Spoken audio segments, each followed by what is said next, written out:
Hello guys, welcome back to my channel. It's Miss Sneha Joshi. ഇന്നൊരു പറശ്ശിനിക്കടവ് യാത്ര പോകാണ്ടേ. പൊളിച്ചക്ക് 1 മണിയാകുമ്പോൾ ഞാൻ എണീറ്റു. അപ്പോൾ റെഡി ആയി വരാം. അങ്ങനെ എന്താ ഞാനിവിടെ റെഡി ആയിട്ടുണ്ട്. ഇനി ഞങ്ങൾ നേരെ മുത്തപ്പങ്ങ പോയി വരാം കേട്ടോ. അങ്ങനെ 7:30 ആകുമ്പോൾ തൊഴുത് ഞങ്ങൾ പുറത്തേക്ക് ഇറങ്ങിയേ. ഉള്ളിൽ നിന്നൊന്നും വീഡിയോ എടുക്കാൻ പറ്റില്ല, നല്ല തിരക്കായിരുന്നു കേട്ടോ. ഒന്നും പതിവില്ലാതെ തിരക്കുണ്ടായിരുന്നു, അതുകൊണ്ട് വീഡിയോസ് ഒന്നും അല്ലാണ്ട് എടുക്കാൻ പറ്റില്ല. ഞങ്ങൾ പുറത്തേക്ക് ഇറങ്ങിയതിന് ശേഷമുള്ള വീഡിയോസാണ് എടുത്തിട്ടുള്ളത്. അങ്ങനെ ഞങ്ങൾ നേരെ പോയത് ബോട്ട് യാത്രയ്ക്ക് കേട്ടോ. എല്ലാവരും, അതായത് എൻ്റെ ഹസ്ബൻഡ് ഫാമിലി, അനിയത്തിൻ്റെ ഹസ്ബൻഡ് ഫാമിലി, പിന്നെ എൻ്റെ അച്ഛനും അമ്മയും, ഞങ്ങളെല്ലാവരും ഉണ്ടായിരുന്നു. പിന്നെ കുറേ പേരുണ്ടായിരുന്നു കേട്ടോ.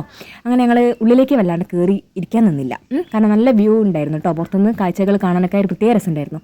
വെയിലും നിങ്ങൾക്ക് തോന്നുമെങ്കിലും തീരെ വെയിലില്ലായിരുന്നു, അങ്ങനെയും പറയാൻ പറ്റത്തില്ല. കാരണം നല്ലൊരു തണുത്ത കാറ്റൊക്കെ ആയിട്ട് ഒരു പ്രത്യേക ഫീലായിരുന്നു ആ സമയത്ത്. നല്ലതുപോലെ എൻജോയ് ചെയ്യാൻ പറ്റി. അപ്പം ബോട്ടിൽ പാട്ടൊക്കെ വെച്ചിട്ടുണ്ട് കേട്ടോ. അത് കേട്ടിട്ടുള്ള ഡാൻസുകളാണ് ഇവിടെ നടക്കുന്നത്. അനിയത്തിൻ്റെ മോളാണ്, നല്ലതുപോലെ അവൾ കളിക്കുന്നുണ്ട്. എൻ്റെ ചെറുത് പിന്നെ നിലത്തിറങ്ങാൻ സമ്മതിച്ചില്ല. അവനെന്തോ കുറച്ച് നേരം ഒരു മടിയായിരുന്നു. അവളിങ്ങനെ നോക്കി നിൽക്കായിരുന്നു, അനൂസ് കളിക്കുന്നതൊക്കെ ഇങ്ങനെ നോക്കി നിന്ന് ഞങ്ങളൊക്കെ കളിയൊക്കെ കണ്ടിങ്ങനെ പൊക്കത്ത് കയറി കുത്തിരിക്കുകയാണ് കേട്ടോ. കുറേ നേരം അങ്ങനെ മടിച്ച് നിന്ന്. പിന്നെ ഞങ്ങളിത് ആ പാട്ടൊക്കെ കേട്ട് നല്ലതുപോലെ എൻജോയ് ചെയ്ത് വീഡിയോസും ഫോട്ടോസൊക്കെ ഓരോരുത്തർ ഇങ്ങനെ എടുക്കുന്നുണ്ട് കേട്ടോ. അപ്പോൾ ഉള്ളിലിരിക്കുന്ന ആൾക്കാർ അവരിങ്ങനെ വിളിക്കുന്നുണ്ട് ഞങ്ങളോട് അകത്തേക്ക് കയറിയിരിക്കുക. കാരണം ചീത്ത പറഞ്ഞിട്ട് ഇരിക്കാനല്ല കേട്ടോ, കാരണം അകത്തും ആൾക്കാരുണ്ട്, കുറേ ആൾക്കാർ അകത്ത് സീറ്റ് ഇട്ടിട്ട് ഇരിക്കുന്നുണ്ട്. അപ്പം പുറത്തുനിന്ന് ഇങ്ങനെ എൻജോയ്മെൻറ്റ് ചെയ്യുന്നത് മാത്രമല്ലാണ്ട് അകത്ത് കയറി ഇരുന്നിട്ട് അവിടെ നിന്ന് നമുക്ക് എൻജോയ് ചെയ്യാനും, അപ്പം ഇതിൻ്റെ ഉള്ളിലിരിക്കുന്ന ആൾക്കാർക്കും കൂടി കുറച്ചും കൂടി രസമായിരിക്കുമല്ലോ. അങ്ങനെ വേണ്ടിയിട്ട് അവർ വിളിക്കുന്നുണ്ട്. പാട്ടൊക്കെ വെച്ചുകൊണ്ട് ഉള്ളിൽ നിന്ന് ഡാൻസ് കളിക്കുന്നൊക്കെ പറഞ്ഞിട്ട് കുറേ ഞങ്ങൾ വിളിക്കുന്നുണ്ട്. അപ്പോൾ ഞങ്ങൾക്ക് അങ്ങനെ ഒരു മടി ഡാൻസൊക്കെ കളിക്കാൻ. അപ്പോൾ കുറേ ആൾക്കാരൊക്കെ ഉള്ളത് കൊണ്ട് കുറച്ച് നേരം മടിച്ച് നിന്ന്. പക്ഷേ ഒരു രക്ഷയില്ലായിരുന്നു ഗേസ്. ലാസ്റ്റ് അവസാനം ഞങ്ങൾക്ക് ഉള്ളിലേക്ക് പോകേണ്ടി വന്ന്, കാരണം അത്രയും പേര് പറയുന്നതല്ലേ. അങ്ങനെ ഞങ്ങൾ ഉള്ളിലേക്ക് കയറി. ആദ്യതാ ഇതിനെ പിടിച്ചിട്ട് സീറ്റിലിരുത്തിയിട്ട് കുറച്ച് നേരം വണ്ടി ഓടിപ്പിച്ച്.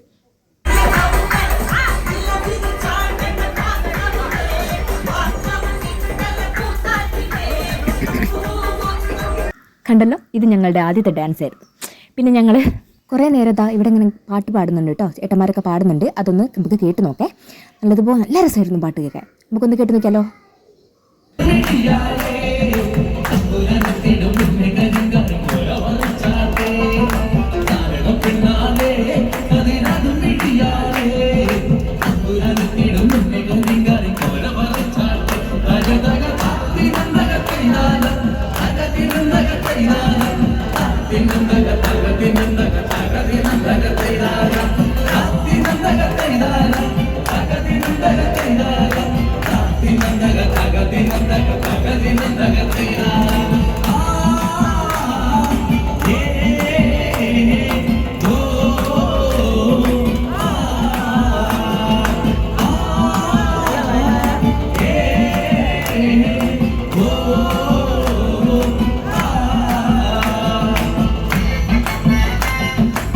ഉള്ളിലെത്തിയപ്പോൾ ഒന്നും കൂടി ഓളം കൂടി കേട്ടോ. നല്ല രസമായിരുന്നു കേട്ടോ ചേട്ടൻ്റെ പാട്ട് കേൾക്കാൻ. നേരിട്ട് കേൾക്കുമ്പോൾ പ്രത്യേകിച്ച് ഒന്നും കൂടി ഒരു ഫീൽ തോന്നിയിട്ടോ.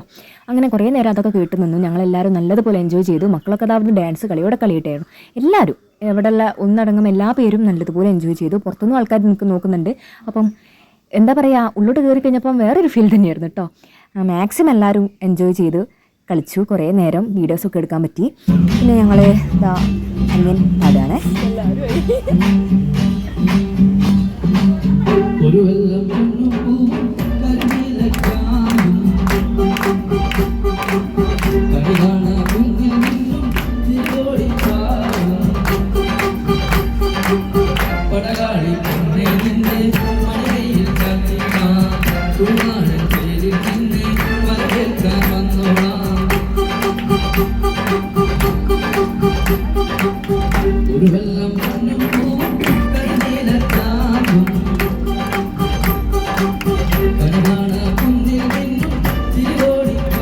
അരമണിക്കൂറാട്ടോ ബോട്ട് യാത്ര. പക്ഷെ ഞങ്ങളെ പാട്ടും ഗാനമേളൊക്കെ ആയതുകൊണ്ട് അവർ കുറച്ചും കൂടി സ്ലോ ആക്കിയതാണ്. അങ്ങനെ അതൊക്കെ കഴിഞ്ഞ് ഞങ്ങൾ തിരിച്ച് ഇറങ്ങി കേട്ടോ. അങ്ങനെ ഞങ്ങളിതാ ഫാൻസി ഷോറൂമിൽ നിന്നൊക്കെ ഞങ്ങൾ മക്കളെ കണ്ണ് വെട്ടിച്ചിട്ട് വേഗം നടന്നു. ഒന്നും വാങ്ങാൻ നിന്നില്ല, കാരണം വെറുതെ ആയിരിക്കും, വേസ്റ്റ് ആയിരിക്കും. വെറുതെ പൈസ പോക്കല്ലാണ്ട് ഞങ്ങൾ വേഗം ഒന്ന് ചുറ്റി കറങ്ങിയിട്ട് ആയിക്കൂടെ ഞങ്ങൾ വേഗം തിരിച്ച് പോകുന്നു കേട്ടോ. അപ്പോൾ അവൻ്റെ അമ്മ കളിയാക്കിക്കൊണ്ടിരിക്കുക കേട്ടോ. എൻ്റെ അമ്മയാണിത്. ഞങ്ങളിതാ ഇവിടെ എത്തിയെന്നൊക്കെ പറഞ്ഞ് വീഡിയോ ഇടുന്നൊക്കെ പറഞ്ഞിട്ട് കളിയാക്കിക്കൊണ്ടിരിക്കുക കേട്ടോ. അങ്ങനെ ഞങ്ങളിതാ തിരിച്ച് ഞങ്ങളെ പാർക്ക് ചെയ്ത സ്ഥലത്തേക്ക് നടന്ന് നീങ്ങിക്കൊണ്ടിരിക്കുകയാണ്. കുറേ പേര് മുന്നിൽ ഫാസ്റ്റായി പോകുന്നുണ്ട്, കുറേ ആൾക്കാർ ബാക്കിൽ, ഞാൻ നടുവിലായിട്ട് വീഡിയോ എടുക്കുന്നുണ്ട്. അങ്ങനെ കേട്ടോ മുന്നിൽ പോയ ആൾക്കാർ അങ്ങനെ ഞങ്ങൾ അന്വേഷിച്ച് നിൽക്കുന്നുണ്ട്. വേം വാ എന്നൊക്കെ പറയുന്നുണ്ട്. ഇല്ലാണോ പോയി തിരക്ക് കൂട്ടുന്നത്, ചായ കുടിക്കാൻ ടൈമായി അതിനായിരിക്കും. അങ്ങനെ മക്കൾ വരണ്ടേ. ഞങ്ങളിതാ ലാസ്റ്റ് പാർക്ക് ചെയ്ത സ്ഥലത്തെത്തി. നേരെ പോയത് ബ്രേക്ക്ഫാസ്റ്റ് കഴിക്കാനാട്ടോ. 9 മണിയൊക്കെ ആയിട്ടുണ്ടാവുക. ഇല്ലയെന്ന് പറഞ്ഞ ഒരു റെസ്റ്റോറൻറ്റിലാട്ടോ കയറിയത്. നല്ലൊരു ആംബിയൻസ് ഒക്കെ ആയിരുന്നു. അപ്പോൾ ഫോട്ടോസൊക്കെ ഞങ്ങൾക്ക് ഇവിടെ നിന്നാണ് പിന്നെ എടുക്കാൻ പറ്റിയത്. പറയാതിരിക്കാൻ വയ്യ, നല്ല ഫുഡായിരുന്നു. എൻ്റെ അനിയത്തി ഇതാ ഇവിടെ കയറിയപ്പോൾ തന്നെ പറയുന്നത്, നമുക്ക് ഈ പൂന്തോട്ടത്തിനടുത്ത് ഫോട്ടോസ് എടുക്കണേ, നല്ല രസമുണ്ടാവുന്നു. അവൾ ഫോട്ടോസിൻ്റെ മെയിൻ ആളാണ്. ഞാൻ പിന്നെ കുറച്ച് മടിയുള്ള ആളാണ്. അങ്ങനെ ഞങ്ങളിതാ റെസ്റ്റോറൻറ്റ് കയറി ഇരുന്ന് സീറ്റൊക്കെ റെഡി ആക്കിയിട്ട് ഓരോരുത്തരായിട്ട് ഇരിക്കുന്നുണ്ട്. എൻ്റെ മോനെ പിന്നെ എൻ്റെ ഹസ്ബൻഡും ഏട്ടനും അമ്മയും അവരൊക്കെ ആയിട്ട് നോക്കിക്കോളും. അതുകൊണ്ട് ഞാൻ സേഫാണ്. അനിയത്തിൻ്റെ മോള് എൻ്റെ അച്ഛൻ്റെ കയ്യിലുമാണ്. അവൾ പിന്നെ അവൾക്ക് വേണ്ടൊക്കെ എടുത്ത് കഴിച്ചോളൂ. ഇവനാണ് കഴിക്കാൻ കുറച്ച് മടിയുള്ളത്. അതാ ആളൊക്കെ സെറ്റായിരിക്കുന്നുണ്ട്. അങ്ങനെ ഞാൻ കുറച്ച് പേരൊക്കെ പറഞ്ഞത് മസാല ദോശ കേട്ടോ. പിന്നെ അമ്മ അങ്ങനെ കുറച്ച് പേരായിട്ട് നെയ് റോസ്റ്റും പറഞ്ഞിട്ടുണ്ട്. കുറച്ച് അവൾ കഴിച്ച് കഴിഞ്ഞ് ഞങ്ങളുടെ തിരിച്ച് പോരുകയാണ്. പാട്ട് തുടങ്ങി കേട്ടോ.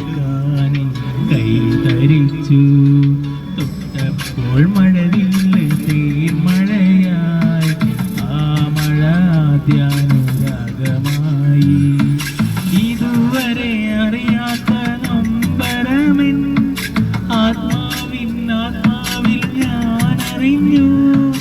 അരുവിയായി പല വഴി അലഞ്ഞതെല്ലാം അഴകെ നിന്നരികിലേക്കായിരുന്നു. വാൾമുന കണ്ണിലെ മാറിവില്ലേ കണ്ടെടുക്കാൻ കൈ ധരിച്ചു.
മാമ്പഴമാകട്ടെ എന്റെ പുണ്ണാരെ, മാമ്പഴമാകട്ടെ വെള്ളയമ്മ പുള്ളില്ല മിന്നുന്ന പവാട എത്ര ഞാൻ വാങ്ങി തന്നു. എന്റെ പുണ്ണാരെ എത്ര ഞാൻ വാങ്ങി തന്നു. വെള്ളയമ്മ പുള്ളില്ല മിന്നുന്ന പവാട എത്ര ഞാൻ വാങ്ങി.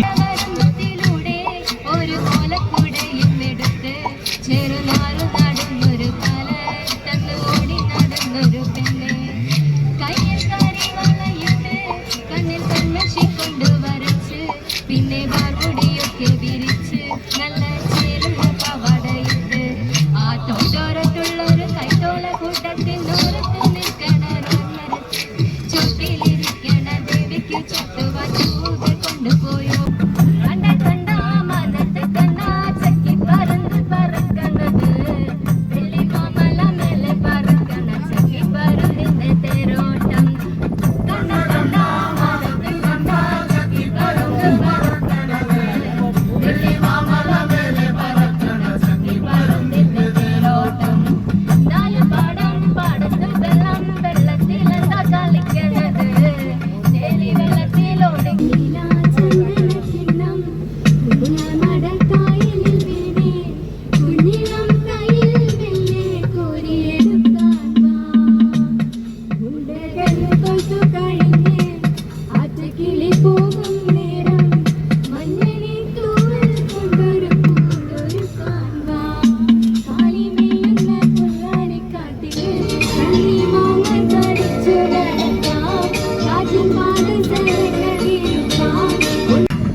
അതിൻ്റെ ഇടയിൽ ഞാൻ വെറുതെ കുറേ പട്ടി ഷോ കാണിക്കുന്നതാണേ. അപ്പോൾ ദാ എൻ്റെ അച്ഛനെ കൊണ്ട് പാടാൻ ഏട്ട മാക്സിമം നോക്കി, പക്ഷേ എന്നെ വേറുണ്ട്. അച്ഛൻ മടിയോടെ മടിയായിരുന്നു.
ചന്ദ്രനിറക്കൊമ്പാട്ടി പൂമണി കാളയായി നീ പായുമ്പോൾ താരണി ചാന്തിട്ട് കല്ലുമണി കാപ്പിട്ട് പാടി പറന്നു നീ. എല്ലാവരും ഗാനമേളയ്ക്കൊക്കെ ശേഷം ഞങ്ങളിതാ ഉച്ചയാവാൻ നേരം കേട്ടോ മാഹിയിലുള്ളൊരു ബീച്ചിൽ, കറക്റ്റായിട്ട് എനിക്ക് പേര് ഓർമ്മല്ല, അവിടെ ഉള്ളൊരു ബീച്ച്, അവിടെ ഞങ്ങൾ സൈഡാക്കിയിട്ട് നല്ല തണുത്ത കാറ്റായിരുന്നു കേട്ടോ. അപ്പോൾ അവിടെ സൈഡാക്കിയിട്ട് കുറേ നേരം റെസ്റ്റ് ചെയ്യാൻ വേണ്ടിയിട്ട് ഞങ്ങൾ അവിടെ ഇരുന്നു. മക്കളൊക്കെ ആ സമയത്താണ് മാക്സിമം എൻജോയ് ചെയ്തത്. കാരണം എൻ്റെ മോനൊക്കെ ഇങ്ങനെ പൊടിഞ്ഞ ടൈപ്പ് ആയതുകൊണ്ട് അവനിങ്ങനെ ഓടി കളിക്കാൻ വലിയ ഇഷ്ടമാണ്, അടങ്ങി കുത്തിരിക്കാൻ ഇഷ്ടമല്ല. അതുകൊണ്ട് അവിടെ നിന്ന് ഓട്ടപ്പാച്ചിലായി ഞങ്ങൾ കുറേ വട്ടം കറങ്ങിയെന്ന് വേണം പറയാൻ. ഇതിന് വൈകാതെ ഓടി എത്തണ്ടേ. പിന്നെ അങ്ങനെ ജഗപോകയായിട്ടുള്ള ആൾക്കാർ തിരക്കൊന്നും ഇല്ലാത്തതുകൊണ്ട് ഞങ്ങൾക്ക് നല്ല റിലാക്സ് ആയിട്ട് അവിടെ വീഡിയോസൊക്കെ എടുക്കാൻ പറ്റി കേട്ടോ. അവർ നല്ലതുപോലെ കളിക്കുന്നുണ്ടായിരുന്നു. വിശപ്പിൻ്റെ ഒരു ചെറിയൊരു ടൈമൊക്കെ ആയിട്ടുണ്ട്. പിന്നെ ഞങ്ങൾ 9 മണി 9:30 ആയിട്ടുണ്ടല്ലോ ചായ കുടിക്കാൻ, അതുകൊണ്ട് കുറച്ചേരം തേച്ചോട്ടെ വിചാരിച്ചിട്ടാണ് ആ സമയത്ത് ഭക്ഷണം കഴിക്കുന്നത്. അപ്പോൾ അവർ ഇവിടെ നിന്ന് നല്ലതുപോലെ ഓടി കളിക്കുന്നത് കേട്ടോ. അമ്മ അതിൻ്റെ വയ്യാൽ ഓടുന്നുണ്ട്, അനിയത്തി വയ്യാൽ ഓടുന്നുണ്ട്, ഞാൻ വീഡിയോ എടുക്കുകയാണല്ലോ. അങ്ങനെ ഓരോരുത്തർ ഓരോ സൈഡാണ്. ആണുങ്ങളൊക്കെ മറ്റേ സൈഡിലുണ്ട്, പെണ്ണുങ്ങളൊക്കെ ഈ ഭാഗത്തായിട്ട് ഞങ്ങൾ കുട്ടികളെ വയ്യാതെ നടക്കുകയാണ്. ആണുങ്ങളൊക്കെ വർത്താനം പറഞ്ഞ ഒരു മൂലയിൽ കുത്തിരിക്കുന്നുണ്ട് കേട്ടോ. പിന്നെ അവരെ വീഡിയോയിൽ വല്ലാണ്ടായിട്ട് എടുക്കാൻ പറ്റിയില്ല. അപ്പോൾ ഞങ്ങളെല്ലാ അമ്മമാരും കൂടി ഇതാ ഓരോരുത്തരായിട്ട് റെസ്റ്റ് ചെയ്ത് അവിടുന്ന് വീഡിയോസൊക്കെ എടുത്ത് ഫോട്ടോസൊക്കെ അതിൻ്റെ ഇടയിൽ കൂടെ എടുക്കുന്നുണ്ട്. പിന്നെ ഓരോരുത്തർ ഇങ്ങനെ ഇറങ്ങി വരുന്നുണ്ട് കേട്ടോ. അച്ഛന്മാരൊക്കെ ആയിട്ട് കുറേ നല്ല ഫോട്ടോസ് എടുക്കാൻ പറ്റിയതാ.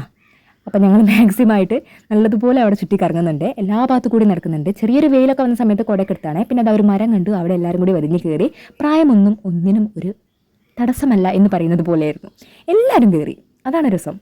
മടിച്ച് നിൽക്കുന്ന എൻ്റെ അച്ഛൻ വരെ ലാസ്റ്റ് ഞങ്ങൾക്ക് സമ്മതത്തിന് വേണ്ടി വിട്ട് കയറേണ്ടി വന്ന്. ഞങ്ങൾ എല്ലാവരും എവിടെയും ഇവിടെ കയറി വലിഞ്ഞ് കയറിയിട്ട് ഫോട്ടോസൊക്കെ എടുത്തു കേട്ടോ. അതൊന്നും അങ്ങനെ വീഡിയോസിൽ ഉൾപ്പെടുത്തിയില്ല. ഫോട്ടോസ് കുറേ എടുത്തിട്ടുണ്ടായിരുന്നു. അപ്പോൾ അച്ഛനും എല്ലാവർക്കും വലിയ ഇഷ്ടമായിട്ടോ. നല്ലൊരു രസമായിരുന്നു ആ മരത്തിൻ്റെ മുളക് കയറിയിട്ട് ഫോട്ടോസൊക്കെ എടുക്കുമ്പോൾ എല്ലാവരുമായിട്ട്. അപ്പോൾ അത് അവിടെ നിന്ന് ആ വലിയ ആൾക്കാരൊന്നുമില്ല കേട്ടോ. ചെറുതായിട്ട് വെയിലിങ്ങനെ വന്ന് തുടങ്ങുന്നുണ്ട്. അതുകൊണ്ട് ഞങ്ങൾ വല്ലാണ്ട് ആ സൈഡിലേക്ക് പോയില്ല. വീഡിയോസൊക്കെ എടുക്കുന്നുണ്ട്. അച്ഛനൊക്കെ അതാ മാക്സിമമായിട്ട് വരുന്നുണ്ട്. അച്ഛനൊക്കെ ഫോട്ടോ വീഡിയോ ഒക്കെ എടുക്കാൻ മടിയുള്ള കൂട്ടത്തിലുള്ള ആളാണ്. ഇതിനൊക്കെ നന്നായിട്ട് വെച്ച് തന്നു കേട്ടോ. ഞങ്ങളെല്ലാവരും കപ്പിൾ ഫോട്ടോസും അല്ലാതെയും ഒക്കെ എടുത്തു. പിന്നെ വിശപ്പിൻ്റെ ഏകദേശം ടൈമായി തുടങ്ങിയതുകൊണ്ട് ഞങ്ങൾ വല്ലാണ്ട് പിന്നെ അവിടെ ചുറ്റിക്കറങ്ങാൻ നിന്നില്ല. എങ്കിലും ഒരുവിധം അവിടെ എല്ലാ പരിസരത്തും ഞങ്ങൾ മാക്സിമം എക്സ്പ്ലോർ ചെയ്തിട്ടുണ്ടായിരുന്നേ. നല്ല തണുത്ത കാറ്റ് വരുന്നുണ്ട്. വെയിലുണ്ടെങ്കിലും തണുത്ത കാറ്റ് ഇങ്ങനെ അടിക്കുന്നതുകൊണ്ട് തന്നെ മക്കളൊന്നും വല്ലാണ്ട് മുഷിഞ്ഞില്ല. പിന്നെ ഞങ്ങളിതാ ഉപ്പിലിട്ട നെല്ലിക്കൊക്കെ അവിടെ നിന്ന് ഇങ്ങനെ സൈഡിൽ നിന്ന് ഇങ്ങനെ വാങ്ങി കഴിക്കാൻ വേണ്ടിയിട്ട് പോയിട്ടുണ്ടായിരുന്നു. അപ്പോൾ കെട്ടിയോമാർ അത് വാങ്ങാൻ പോയി. എന്തെങ്കിലുമൊക്കെ കഴിക്കേണ്ടത് വിചാരിച്ചിട്ടേ ഞങ്ങൾക്ക് അമ്മമാർക്കൊക്കെ പ്രഷറും ഷുഗറും ഒക്കെ ഉള്ളത് കൊണ്ടൊക്കെ തന്നെ വിശപ്പിൻ്റെയൊക്കെ വല്ലാണ്ട് ടൈം ആയതുകൊണ്ടും ഞങ്ങൾ അങ്ങനെ പറയുന്നുണ്ടായിരുന്നു വിശക്കുന്നുണ്ട് പോയാലോ എന്ന്. പക്ഷെ മക്കൾ വരുന്നില്ല, അത് കാര്യം. അവർക്ക് ഇനിയും കളിക്കണം. അങ്ങനെ കുറേ നേരം അവരുടെ കൂടെ തന്നെ നിവർത്തിയില്ലാണ്ട് കുറേ നേരം ഓടിപ്പാഞ്ഞ് കളിക്കുന്നുണ്ട്. അപ്പം ഞാനും അനിയത്തിയും കൂടി കുറേ പട്ടിഷോ കാണിക്കുന്നുണ്ട്. ഇങ്ങനെയൊക്കെയല്ലേ പറ്റുള്ളൂ. അങ്ങനെ പിന്നെ ഞങ്ങൾ പോയി റെസ്റ്റ് ചെയ്തു. ഇതന്നെ പണി. കുറേ നേരം ഓടി കളിക്കും, പിന്നെ ഞങ്ങൾ റെസ്റ്റ് ചെയ്യാൻ വേണ്ടി പോയിരിക്കും. അപ്പം അച്ഛന്മാർ നോക്കും കുട്ടികളെ. അങ്ങനെ വേണമല്ലോ, ഞങ്ങൾ പെണ്ണുങ്ങൾ മാത്രം നോക്കിയാൽ പോരല്ലോ. ഓരോരുത്തർ സൈഡായി, മക്കളൊന്നും ടൈഡായി തുടങ്ങി. അപ്പോൾ കുറേ ആൾക്കാർ ഞങ്ങൾ ബോട്ടിലൊക്കെ വെള്ളം കൊണ്ടുവന്നുകൊണ്ട് അവരങ്ങനെ ആശ്വസിപ്പിക്കുകയാണ്. നെല്ലിക്കൊക്കെ വാങ്ങിക്കൊണ്ടുവന്നിട്ടുണ്ടായിരുന്ന സമയത്ത് ഞങ്ങൾ കുറേ നേരം അത് കഴിച്ചു. ഉച്ച സമയത്താണ് ഈ നെല്ലിക്ക കഴിക്കുന്നത്. ഇഷ്ടം ആളി കത്തുണ്ട്. അപ്പോൾ ഞങ്ങളിങ്ങനെ പറയുന്നുണ്ട് പോയാലോ എന്ന്. പിന്നെ ഹോട്ടലിലൊന്നും വല്ലാണ്ട് കയറുന്ന വീഡിയോ എടുക്കാൻ നിന്നില്ല. ഫുഡൊക്കെ ഞങ്ങൾ ഏകദേശം കഴിച്ചിട്ടുണ്ടായിരുന്നു കേട്ടോ. ഞങ്ങൾ എല്ലാം തിരിച്ച് കഴിഞ്ഞ് വൈകുന്നേരം ആകുമ്പോഴേക്കും വീട്ടിലെത്തി. Okay, by.